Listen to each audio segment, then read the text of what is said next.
ఉద్యోగాలు చేస్తున్న అదృష్టవంతులారా, మేము చాలా చాలా ఇంటర్వ్యూలకు వెళ్ళాం. అక్కడి ఆఫీసర్లు మమ్మల్ని ఎన్నో ప్రశ్నలు వేశారు. మేము సమాధానాలు కూడా ఎన్నో చెప్పాం. అయినా మాకు ఉద్యోగాలు రాలేదు. మీరు ఏ విధంగా ఉద్యోగాలు సంపాదించింది చెప్పి మాకు సహాయపడవలసిందిగా కోరుతున్నాం. మాస్టారు, మీకు ఉద్యోగం ఎలా వచ్చింది? మా మామయ్య గారు ఎమ్మెల్యేగా ఉండేవారు. సంతోషం. మీరు మాస్టారు, మీకు ఉద్యోగం ఎలా వచ్చిందో దయచేసి చెప్తారా? ధనలక్ష్మి పెంచింది. ఆవిడెవరు? ఆఫీసర్ గారి భార్య. ధనలక్ష్మి అంటే డబ్బండి. అదే లంచం అన్నమాట. అవునండి. నెక్స్ట్. సార్, మరి మీరు? వినయంతో కూడిన విద్య వల్ల వచ్చింది, కృషితో కూడిన దీక్ష వల్ల వచ్చింది. కృషితో నాస్తి దుర్భిక్షం, జపితో నాస్తి పాతకః అన్నారు పెద్దలు. కావచ్చు, కానీ మీకంటే ఎక్కువ విద్య ఉన్న మా యువతరానికి మీకంటే తక్కువ ఉద్యోగం కూడా ఎందుకు రావటుందో చెప్తారా? మీ యువతరానికి విద్య కంటే పొగరెక్కువ, వినయం కంటే విప్లవం ఎక్కువ, ఆలోచన కంటే ఆవేశం ఎక్కువ, బాధ్యతల్ని భరించటం కంటే హక్కుల కోసం పోరాటం ఎక్కువ.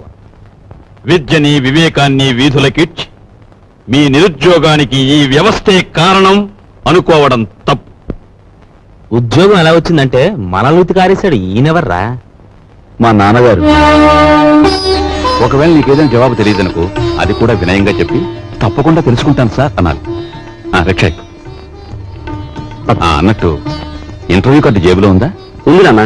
నువ్వు పదవా. నాన్న కాదు. అలాగే పద. నువ్వు రావే. వస్తామ్మా. ఆ ఉద్యోగం రాక మరో ఇంటర్వ్యూ వస్తే అమ్మ శకునం మంచిది కాదేమోనని చెల్లెల్ని, ఆ చెల్లెలు కాదని ఇంకో చెల్లెల్ని, నాకు ఎదురొస్తే ఉద్యోగం రాదేమోనని మా బామ్మ కూడా పక్కకు తప్పుకుని, ఇలా ఒక్కొక్క ఇంటర్వ్యూకి ఎన్నో ఆశలు పెంచుకున్న మా వాళ్ళందరికీ వీడికి ఇక ఉద్యోగం రాదు అనే నిరసన భావంలోకి వచ్చేశారు. ఉదయం మా ఇంట్లో నన్ను చూసేసరికి సుప్రభాతం మరో రకంగా తయారైంది.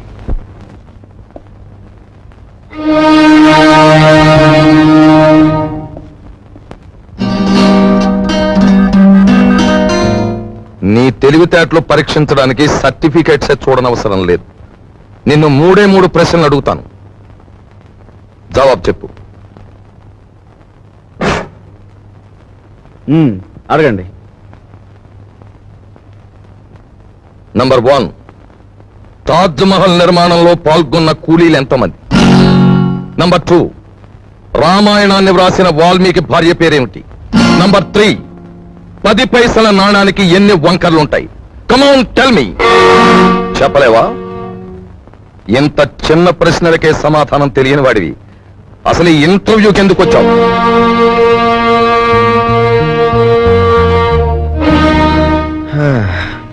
చెప్తాను.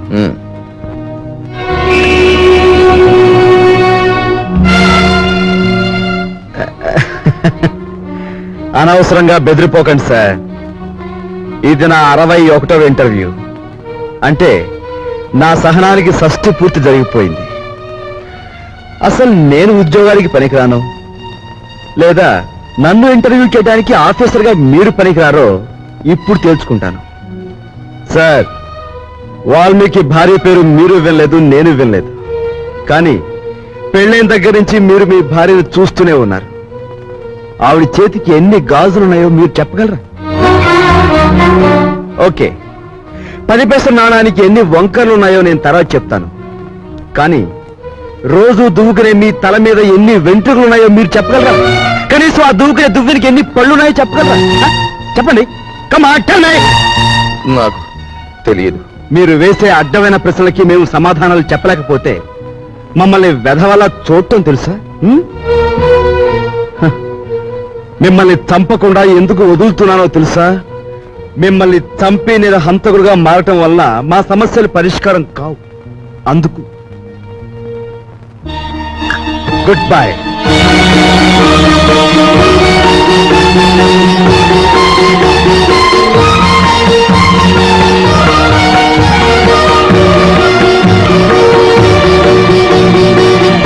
తమ్ముడు టిఫిన్ టైంకి ఎలా వస్తానాడు, ఇంకా రాలేదేమిటి? ఎప్పుడు అన్నమాట తప్పడే. యు ఆర్ కరెక్ట్ అన్నయ్య. నీ తమ్ముడు ఎప్పుడు మాట తప్పడు. కానీ నువ్వే సెంటిమెంట్ తప్పి లతా నేను లేకుండా టిఫిన్ చేయడానికి సిద్ధపడిపోతున్నావు. అబ్బే ఏది ఇప్పుడే కూర్చో తమ్ముడు కూర్చో.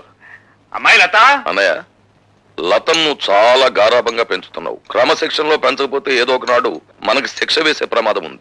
జాగ్రత్త. అమ్మాయి నువ్వు ఫైనల్ ఇయర్ పూర్తి చేసి కాలేజ్ వదిలిపెట్టి వెళ్ళిపోయావు. ఇక నా మనసులో లేదు. నీ అంత అందగాన్ని చూసిన కళ్ళతో వేడి మొహం కళ్ళు చూడలేకపోతున్నాను. మళ్ళీ ఎప్పుడు కనిపిస్తావు డియా? అమ్మాయి లత, అమ్మో నాన్న. అమ్మాయి లత. అమ్మాయి, ఏమిటి నాన్న? ఇంకేమిటమ్మా, అక్కడ టిఫిన్లు చల్లారిపోతున్నా, మీ బాబాయ్ వేడెక్కిపోతున్నాడు. నువ్వు తొందరగా రావాలి. బాబాయ్ వచ్చాడా? ఆ, వావ్, పద పద. హలో, ఉన్నారండి? ఒక్క నిమిషం. ఎవర్రా? ఎవరో మినిస్టర్ గారంటండి. మినిస్టర్ గారా? హలో, నమస్కారం అండి. ఫోన్ లో కూడా లేచి మాట్లాడాలా? చెప్పండి సార్. అదేనయ్యా, మన సదానందం లేడు, కాంట్రాక్టర్ వచ్చి వాళ్ళ బామ్మర్ది పేరుస్తాడు. రేపు ఇంటర్వ్యూ ఉంటుంది కదా, ఆ కుర్రని సెలెక్ట్ చేయి. అతనికి బొత్తిగా మెరిట్. మెరిట్ మెరిట్ ఉన్న వాళ్ళకి ఉద్యోగం ఇస్తే మనం చెప్పినట్టు ఎందుకు వింటారయ్యా? అతను సెలెక్ట్ చేయి. అలాగే సార్, అలాగే. ఎవరన్నయ్య?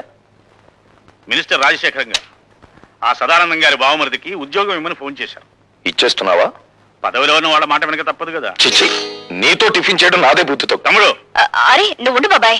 నాన్నేమన్నా తెలుతో కూడా ఎవరికి పడితే వాళ్ళకి ఉద్యోగం వచ్చాడు. మోసగాడినైనా నమ్మొచ్చు కానీ పిరికి వాడిని నమ్మకూడదు. ఏం చేద్దంటే భయంలో వాళ్ళు ఏమైనా చేసేస్తారు. ఉండు డాడీ, నేను ఉపాయం చెప్పనా? మెరిట్ లో నెంబర్ 1 కుర్రాడిని చూసి ఉద్యోగం ఇచ్చేయండి. మంత్రి గారు ఏమిటిలా చేశామని అడిగితే నాకు మతి మరపు ఎక్కువ, మీరు చెప్పిన కుర్రాడి పేరు అదే అనుకుని ఇచ్చేసానని బికమం పెట్టేయండి, సరిపోతుంది. ఏ అలా చేస్తావానయ్య? చేస్తావా లేదా చెప్పు. ఒప్పేసుకోండి. చేస్తానులే, చేస్తా. Good morning. Good morning.